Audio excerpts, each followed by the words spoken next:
ಚಿರಂಜೀವಿ ಅವರಿಗೆ ಹುಟ್ಟುಹಬ್ಬದ ಸಂಭ್ರಮ. ನಟನ ಒಟ್ಟು ಆಸ್ತಿ ಎಷ್ಟು ಕೋಟಿ ಗೊತ್ತಾ? ಹೇಳ್ತೀವಿ ಕೇಳಿ. ಮೆಗಾ ಸ್ಟಾರ್ ಚಿರಂಜೀವಿ ಅವರ ಹುಟ್ಟುಹಬ್ಬ ಆಗಸ್ಟ್ 22ರಂದು. ದಶಕಗಳಿಂದಲೂ ಕೂಡ ಚಿತ್ರರಂಗದಲ್ಲಿ ಸ್ಟಾರ್ ನಟರಾಗಿ ಗುರುತಿಸಿಕೊಂಡಿರುವ ಚಿರಂಜೀವಿ ಸಿನಿಮಾಗಳಿಂದ ಸಾಕಷ್ಟು ಆಸ್ತಿಯನ್ನು ಸಹ ಪಡೆದುಕೊಂಡಿದ್ದಾರೆ.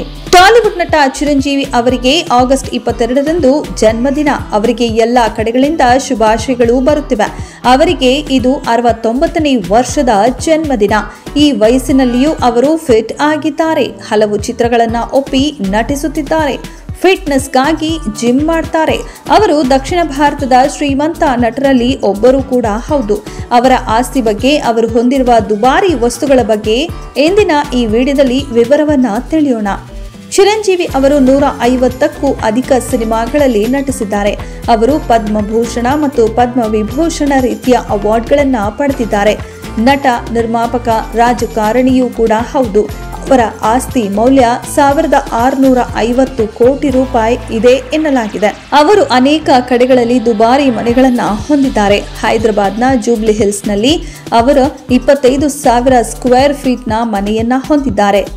ಇನ್ನು ಬೆಂಗಳೂರಿನ ಏರ್ಪೋರ್ಟ್ ಬಳಿ ಫಾರ್ಮ್ ಹೌಸ್ ಹೊಂದಿದ್ದಾರೆ. ಇದನ್ನ ಅವರು ಸಾಕಷ್ಟು ಇಷ್ಟಪಡ್ತಾರೆ. ಚೆನ್ನೈನಲ್ಲಿಯೂ ಚಿರಂಜೀವಿ ಮನೆಯನ್ನ ಹೊಂದಿದ್ದಾರೆ. 90ರ ದಶಕದಲ್ಲಿ ಫಿಲ್ಮ್ ನಗರದಲ್ಲಿ ಭೂಮಿ ಖರೀದಿ ಮಾಡಿದ್ರು. ಇದನ್ನ 70 ಕೋಟಿ ರೂಪಾಯಿಗೆ ಅವರು ಮಾರಿದ್ದಾರೆ. ಇನ್ನು ಚಿರಂಜೀವಿ ಅವರ ಬಳಿ ಖಾಸಗಿ ಜೆಟ್ ಕೂಡ ಇದೆ. ಭಾರತದಲ್ಲಿ ಸುತ್ತಾಡಲು ಅವರು ಇದನ್ನ ಬಳಸ್ತಾರೆ. ರೋಲ್ಸ್ ರಾಯ್ಸ್ ಫ್ಯಾಂಟಮ್ ಕಾರ್ ಕೂಡ ಇದೆ. ಇದರ ಬೆಲೆ 9 ರಿಂದ 10 ಕೋಟಿ ರೂಪಾಯಿ ಇದೆ ಅಂತ ಹೇಳಲಾಗ್ತಿದೆ. ಇನ್ನು range rover, Toyota land cruiser ಕಾರುಗಳ ಒಡೆಯನೂ ಕೂಡ ಹೌದು. ಕೇರಳ ಬ್ಲಾಸ್ಟರ್ ಎಫ್ಸಿಯ ಸಹ ಮಾಲೀಕರಾಗಿದ್ದಾರೆ. ನಾಗಾರ್ಜುನ ಹಾಗೂ ಸಚಿನ್ ತೆಂಡೂಲ್ಕರ್ ಕೂಡ ಇದರ ಮಾಲೀಕರು. ಅವರಿಗೆ ಕ್ರೀಡೆ ಬಗ್ಗೆಯೂ ಕೂಡ ಆಸಕ್ತಿ ಇದೆ ಎಂಬುದಕ್ಕೆ ಇದು ಉತ್ತಮ ಉದಾಹರಣೆ. ಚಿರಂಜೀವಿ ನಿರ್ಮಾಣ ಸಂಸ್ಥೆ ಹೊಂದಿದ್ದು ಇದಕ್ಕೆ ಅಂಜನಾ ಪ್ರೊಡಕ್ಷನ್ಸ್ ಅಂತ ಹೆಸರು ಇಟ್ಟಿದ್ದಾರೆ. ಇದನ್ನ ಸ್ಥಾಪಿಸಿದ್ದು 1888ರಲ್ಲಿ. ಸಹೋದರ ನಾಗೇಂದ್ರ ಬಾಬು ಜೊತೆ ಸೇರಿ ಅವರು ಇದನ್ನ ಆರಂಭಿಸಿದ್ರು. ಚಿರಂಜೀವಿ ಅವರ ತಾಯಿ ಅಂಜನಾ ದೇವಿ ಹೆಸರಲ್ಲಿ ಇದನ್ನ ಮಾಡಿದರು. ತೆಲುಗು ಚಿತ್ರರಂಗದ ಪ್ರಮುಖ ಬ್ಯಾನರ್ಗಳಲ್ಲಿ ಇದು ಕೂಡ ಒಂದು. ಚಿರಂಜೀವಿ ಅವರು ಸಿನಿಮಾ ಕೆಲಸಗಳ ಜೊತೆಗೆ ಸಾಕಷ್ಟು ಸಾಮಾಜಿಕ ಕೆಲಸವನ್ನ ಮಾಡ್ತಾರೆ.